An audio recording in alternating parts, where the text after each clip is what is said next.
the University of Montana in Missoula, home to the beloved Grizzlies. In the fall, scores of fans will pour into town, filling the stadium beneath Mount Sentinel. I mean, growing up, we came here for Grizz games. We came here to visit family. I loved coming up here for football games. And there was no other option for me. I was going to live in Missoula, Montana. For senior Kelsey Belnap, that all changed the night she says 4 University of Montana football players raped her. It was December 2010 when Kelsey and a friend went to a party at an off-campus apartment where they played a drinking game. The next thing I know, I'm in a bedroom. Don't know why I'm in a bedroom. And then someone walked into the room and there was a crotch in my face. And I was like, I don't want to. And I pushed him away. And he grabbed me by my jaw and I blacked out after that. It didn't stop there. Before the night was over, Kelsey says the 4 football players took turns raping her. After what seemed like hours, I ended up getting really sick, called a friend to take me to the hospital, ended up in the hospital, and started realizing what had happened, and told the nurse that I would like to talk to a police officer. Kelsey reported her rape to police and had a rape kit performed, but she kept the incident to herself at first. And who told you not to talk to anyone? The police were saying, keep hush-hush about it. You were told by Missoula police to keep quiet. Mm-hmm. And at the time, did that seem suspicious to you? It didn't. I thought, well, maybe, this is how they do things. I don't know. I don't know how the law works. I'm not in law school. I don't know.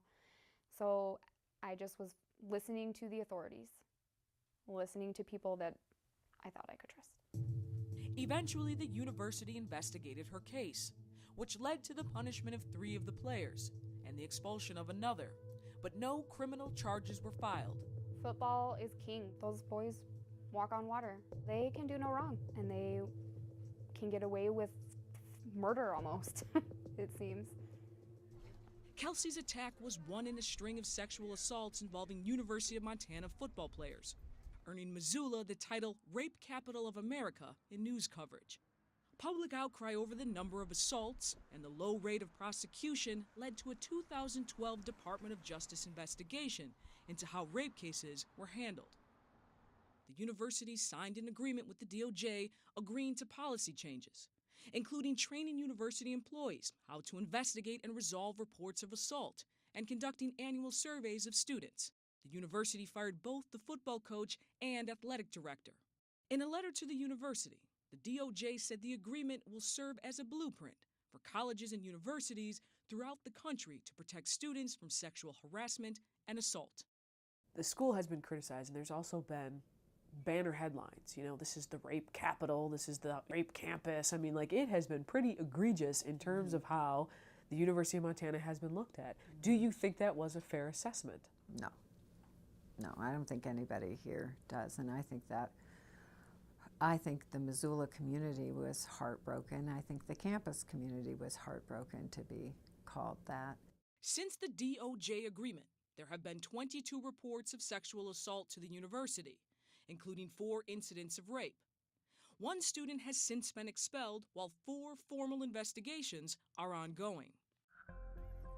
In fact, the DOJ investigation found problems that went beyond the University of Montana.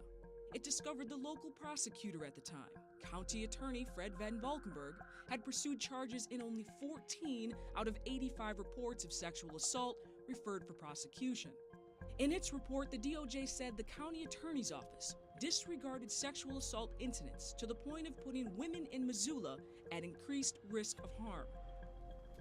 In Kelsey's case, she says she often felt like she was on trial. So what are we looking at here? We are looking at a police report from the county attorney's office. And you know what? I can't help, but I notice a lot of black. What's going on with this?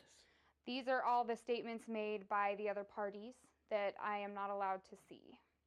So this is all redacted statements. I mean, page after page after page after page of storytelling. Mm-hmm.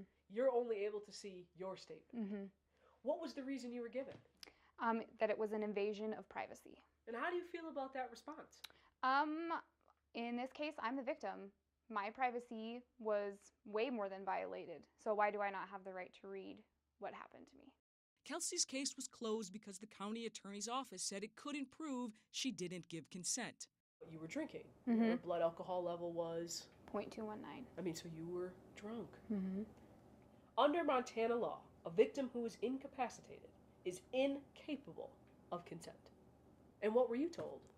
That because I was moaning, that I wasn't incapacitated. Kelsey's blood alcohol level that night was 3 times the legal limit. There's no black and white definition of what incapacitated means, but it's a high standard. Kirsten Pabst is currently Missoula County Attorney. She replaced her controversial predecessor Van Valkenburg in June 2014. Some of the allegations in the Department of Justice letter are not accurate and are sensational, but at the same time, I look back and I say, yeah, I could have done things differently in certain situations. The Missoula County Attorney's Office finally agreed to changes as a result of the DOJ investigation, including giving the Montana Attorney General oversight authority for sexual assault cases and sexual assault training for prosecutors. As for Kelsey, she says she decided to come forward when she learned other students at Montana shared her experience.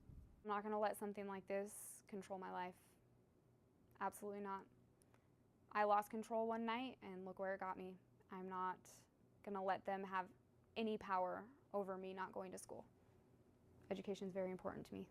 Kelsey graduates this spring with plans to find work as a radiology tech in Washington State. In this letter from the DOJ to the University of Montana, it says, the agreement will serve as a blueprint for colleges and universities throughout the country to protect students from sexual harassment and assault. Was this almost too little too late for you? A little bit, yeah. I mean, this is 2 years later that this is all coming about, and nothing happened to any of the boys in my case. Although it didn't change her case, Kelsey is hopeful it will make a difference for others. I do not want this to happen to anyone else. I call myself a mama bear, and it's huge. It makes me excited that, if people act a certain way, guess what? There's going to be repercussions. It's unclear if Montana's blueprint will change the culture here so that victims like Kelsey get justice. But at the very least, she hopes other schools have been put on notice. Sarah Hoy, Al Jazeera, Missoula, Montana.